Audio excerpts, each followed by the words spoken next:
Hey guys, what's up? I'm back after my weekend. A bit quieter than I hoped. Sold 3 didgeridoos. Wanted to sell 15.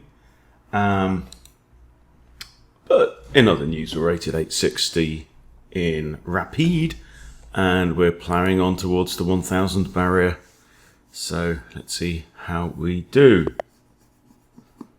Okay. Right, we're facing e4, we're playing e5. I only just barely woke up. I had like 9 hours sleep last night. I didn't sleep a lot at the festival. There's a lot of drongos there. Up at 4:30 in the morning, shouting, playing loud music. Okay, so the Jaenisch Gambit, aka the Schliemann. As usual with the Freddy Krueger repertoire, we're tempting them to take this pawn, and when they take it, we push forward just like you do in the Vienna Gambit. Okay, and I capture here. Now this is important, and you do this in a lot of openings, right? The point is, this is on the queen side. So by capturing with this pawn, I'm freeing up the queen to access all of these squares, and the bishop to access all of these squares, okay? And back goes the knight. Now the knight could have actually gone from here into here. Actually not there, but this is playable. But then it's queen d4. Now, notice the queen has access to this, so we have to solve that. But I can take here with my bishop. If the queen comes out now, I actually have bishop g6, which hits the queen, still defends the pawn. And you might argue here that with an isolated pawn on the e-file that black is somehow damaged, but what's white got? White ain't got nothing, right? It's got no development whatsoever. This is undefended. So this is what I would do now. I'd take a stock check. This is a very timid move. So I'm thinking about development. I'm also thinking about maybe long castles. But long castles and short castles are both interesting, and for the same reason. And it happens to be also a byproduct of the fact that this pawn is isolated, which is, there ain't no d pawn for black, and there ain't no f pawn for black. You alright, buddy? Yeah? So if I castle this way, I put my rook on straight on d8. If I castle this way, I put this rook straight on f8. Both of them with semi-open files. So happy days. That may be... I think both of these moves are fine, and either order, I can't really see any difference, so I'll just go ahead with that. Been playing remarkably well recently. I actually got up, what was it, Saturday night? Yeah, I was trying to fall asleep. Saturday night, I got back up to 1599 in Blitz, which equals my highest ever score. And I've never got that one extra point. Curses. Right. So anyway, here we are.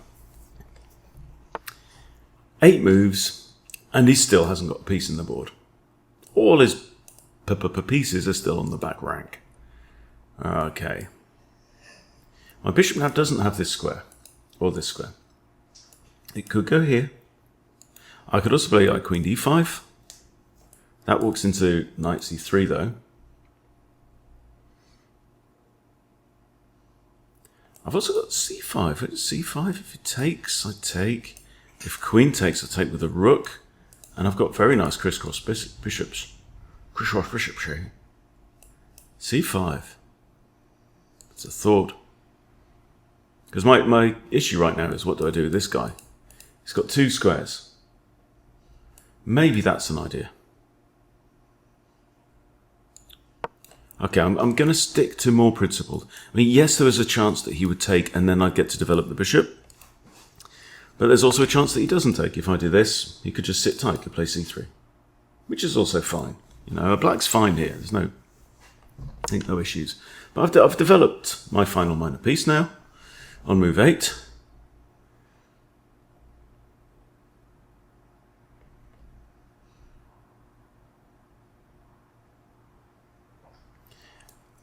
don't fancy white's chances of long castles just after this move a3. It's just slightly weakening.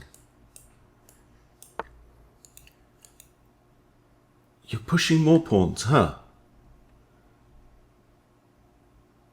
I mean, queen e7's a thought, but also just castles. And he's made a hole here. I do not approve. I'm just going to castle. I don't approve of this at all. Why are all your bits still on that row there?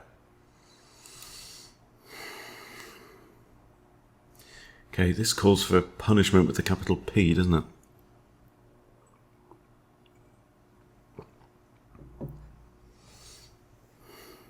I mean, this is arrested development, seriously.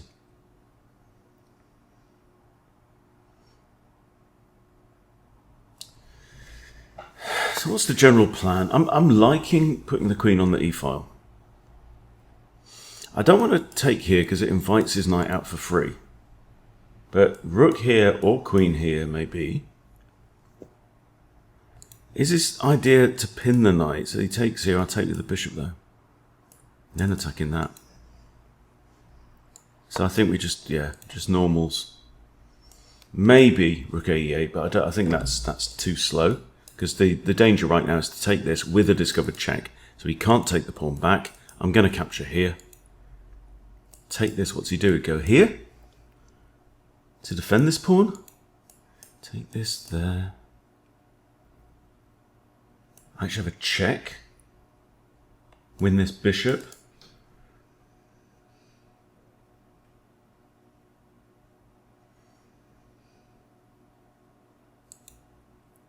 He's in serious trouble.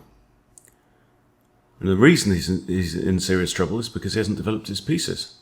So he just lacks control of the board. And his king's still in the middle. And his king's still in the middle because he hasn't developed his pieces and castled like I have, because I'm a good boy. You take here, I maybe threaten to take with the queen. That forks king and there, and king again has to go to one of these squares, I think. Okay. Now in situations like this, we love to be able to play a knight there, and we don't have one. Undefended. Undefended.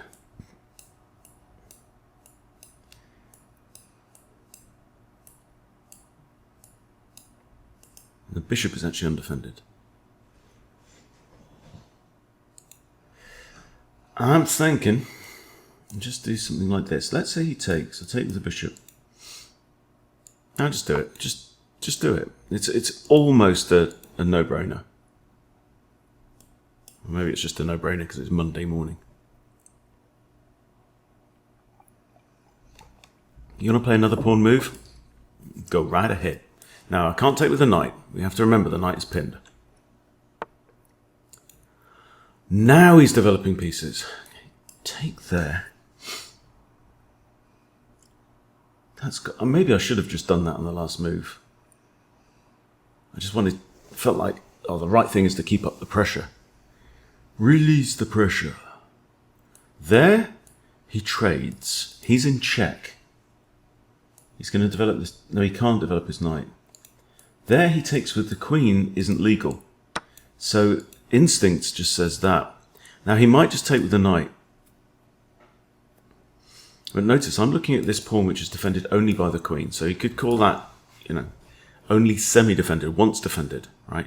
Now, if I take whatever he takes with, knight, king, or other knight, right, this pawn still hangs, that's the point.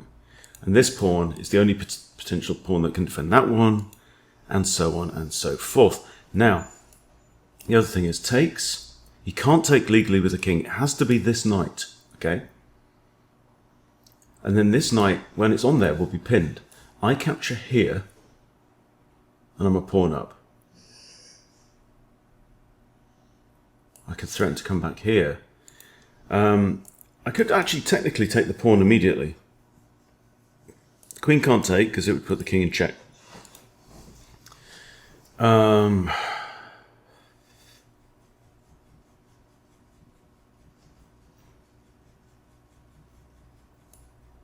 Could even threaten to come back here. Is that even a thing? He's just going to trade his way out anyway, isn't he? It feels like there should have been more punishment dealt out here. There, the knight undevelops, gets in the way of the king and pins itself. I think that's preferable. Knight undevelops, I snatch a pawn, give him an isolated... I've now obliterated my isolated pawn, but now he's going to have one if I go here, right? And the knight is in an absolute pin. It cannot legally move. What's more, the king cannot castle because the knight's undefended and under attack. So it's under attack and pinned. I've also got no pin from this bishop anymore, so this knight is free to move around the cabin.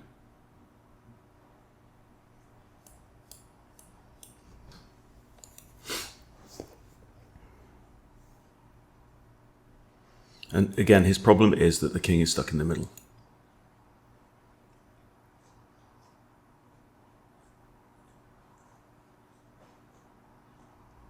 That actually simply hits the bishop.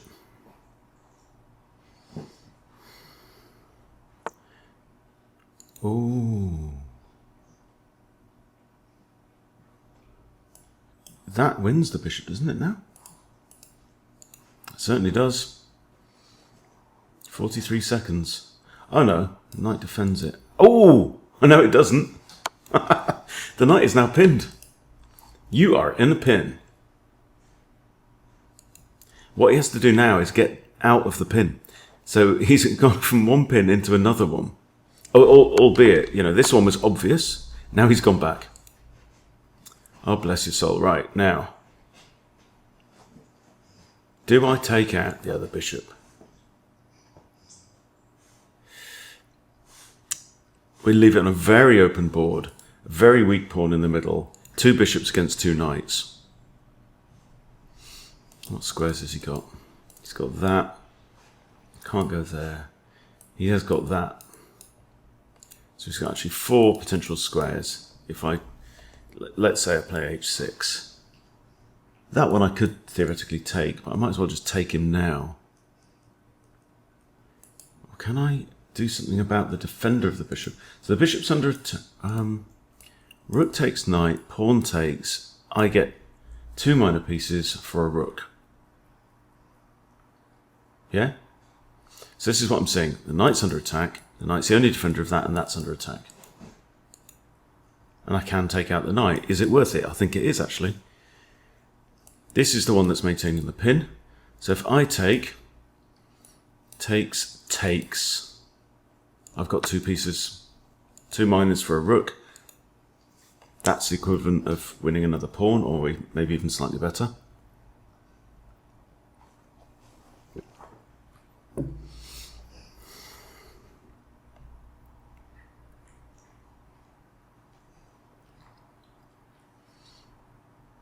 It would be interesting to see if I missed something.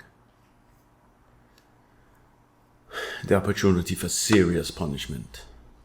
You take this now. Threatening to take this pawn with check. Let's see, this bishop's undefended here, but that's not really an issue. I thought about maybe counter-attacking the rook here. Check here, he can't go there or there or there. He has to come here or here. I can't win this pawn because it's defended. I kind of like centralizing the knight anyway.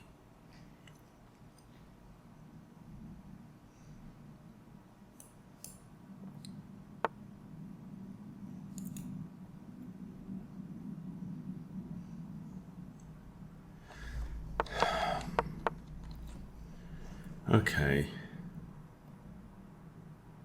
I think you just pressurize the knight, eh? Is this something eviler than that? Maybe not. Just pressurize the knight. There's no danger down this file.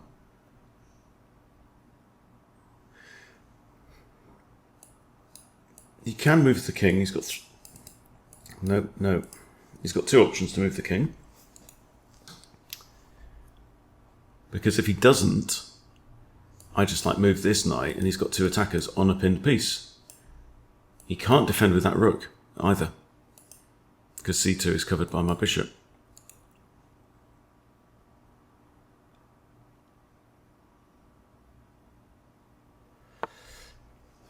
Ooh. Now he wants to do that, doesn't he? If I take here and king takes, I can win a rook. Okay? Now, so how do we work that out? Well, the first thing I'm looking at is, can I do something with my knight? But both of these squares are just covered, so why give away a piece? I'm +2 materials, so I'm not crushing materially at this point.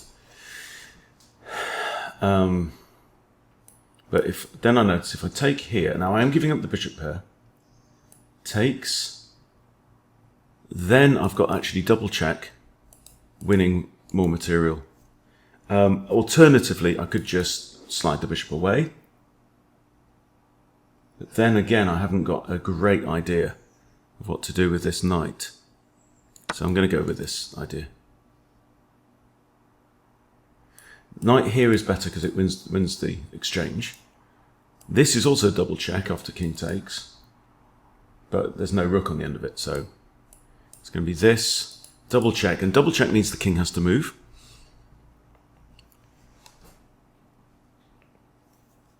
Always. And it actually check from a knight means the king has to move unless the knight can be captured, which he can't.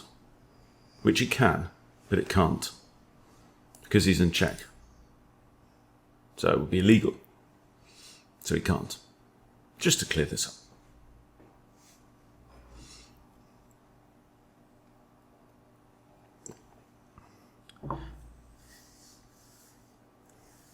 Yeah, I'm not even going to try and pronounce my opponent's name.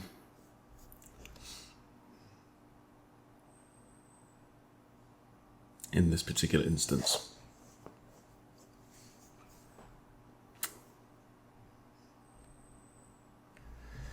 Yeah, so I'm about 1560 or something in Blitz now. So I got to 1599, got terribly excited. It was late at night, and I thought I'll play a couple more because I'm playing so well. I lost 5 and drew 1 in succession.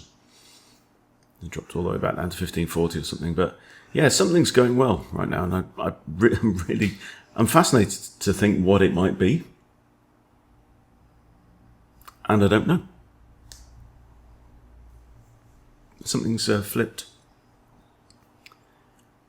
Okay, well, he's taking his time now. What are you going to do? Move the rook? Or take the piece? You should just take the piece, but it is going to be a losing position.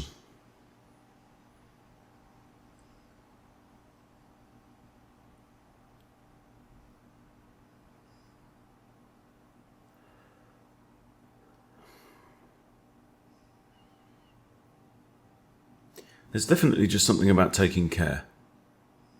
I think one of the big features at this intermediate level as well is striking the right balance between attacking and defending. It's like there's never any excuse to leave a gaping hole in your defense, for sure. That becomes more important as you go on. So patience. Yeah, just making sure your back is covered, even when you're attacking. And also not being afraid to attack when it's time to attack, knowing to strike when the iron is hot. So yeah, this guy I think may have abandoned, sadly. But yeah, we know what went wrong here. And we can go over it again. In fact, we'll go over it, because if he makes the move, it'll tell me. Right? Perfectly good start. Right? Now, best moves here. You can take the knight. I think d3, d4 are both playable. He snatched there, and now he's on the back foot, because now he has to play another move with his developed piece. Okay, so he exchanges first. And now he retreats. And he's already, I would say, worse. Because, I mean, for my benefit, yes, it looks like my pawns are messed up. I've got an isolated pawn here and I've captured away from the centre here. But my bishop is free. this bishop is free, right? It's got lots of scope. The queen has lots of scope, right? So yes, my king is somewhat exposed, but exhibit A, he's got no pieces in the board, so it's okay. I snatch the pawn back, also developing a piece off the back rank. He pushes a pawn. Why? Don't do that. Develop pieces. Contest the centre. Oh, he's moved. Okay, right, so we know we can double check and win this. Right, there we win that. And this is hanging. So we win that too. So now we're up, what, a bishop and 2 pawns? Yeah. Let's be a bit careful.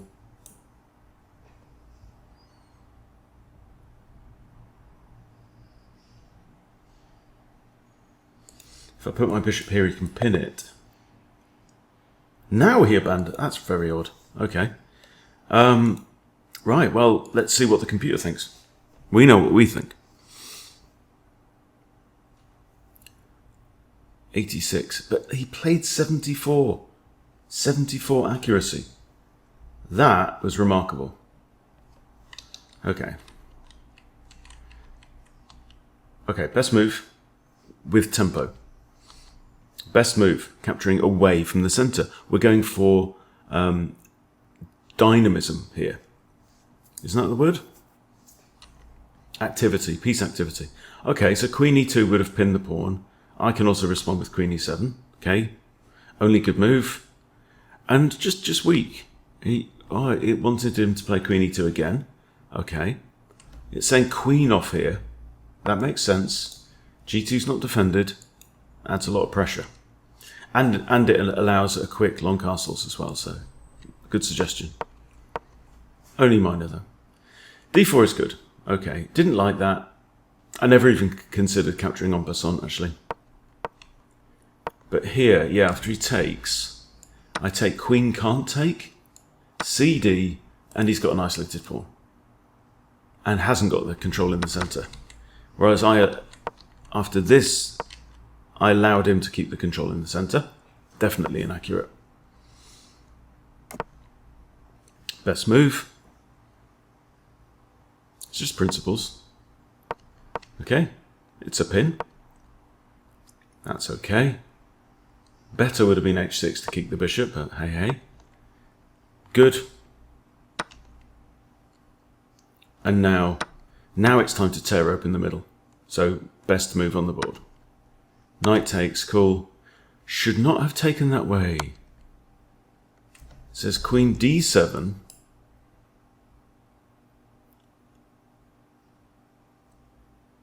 Queen D7, hitting those. Knight E5. I did not even calculate this, did I? Bishop takes, pawn takes. Bishop G4.